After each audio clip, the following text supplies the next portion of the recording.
Bienvenue pour l'histoire effrayante du soir. J'espère que vous êtes prêts. Accrochez-vous. N'ayez pas peur, tout ira bien. À une condition, que vous partagiez cette vidéo en masse. Si vous ne le faites pas, bienvenue prochainement dans mes DM pour me raconter votre histoire. Jingle.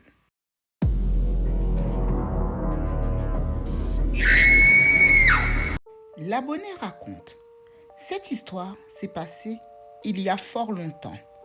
À cette époque, mes parents bénéficiaient des congés bonifiés et tous les 3 ans, nous partions en Martinique pour les vacances. Cet été-là, mes parents avaient loué une voiture au Morne Rouge en Martinique. C'est vrai que j'étais très petite à l'époque, mais je m'en rappelle comme si c'était hier. Un soir, sur la terrasse, mes parents ont reçu des amis. Moi, j'étais suspendue à la barrière d'entrée de la maison et je regardais le mur de la maison d'en face qui était éclairé par les lampadaires de la rue.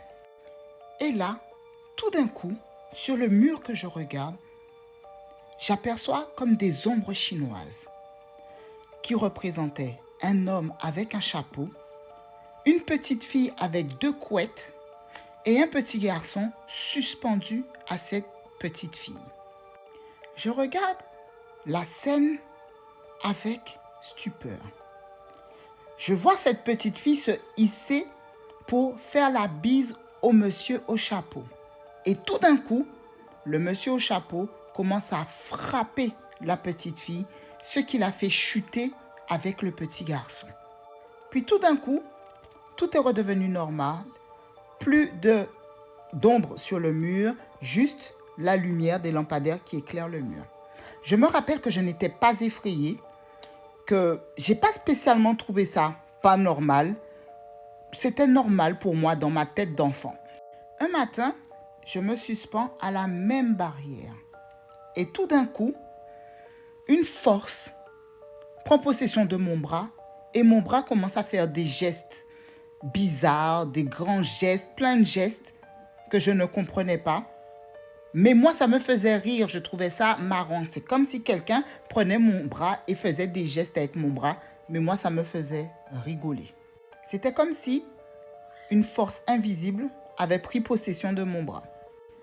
Tous les soirs, on entendait un vacarme dans la maison, des casseroles qui volent, des assiettes qui tombent, bref, comme si un couple se disputait et balançait tout dans la maison. Et chaque fois, quand ma mère allait voir, la maison était nickel. Il n'y avait rien du tout. Il n'y avait rien qui était tombé, rien qui était par terre. Tout était en place. Ma sœur aînée, elle, racontait qu'elle entendait des voix. La voix d'une dame âgée qui criait « Ha ha ha, vous allez voir, vous allez voir !» Au bout d'un moment, mes parents nous ont pris, ma sœur et moi, sous leurs bras et nous sommes partis de cette maison. Nous avons été finir nos vacances chez de la famille. En tout cas, ça remonte à très longtemps, mais je me rappelle vraiment comme si ça s'était passé il y a quelques jours.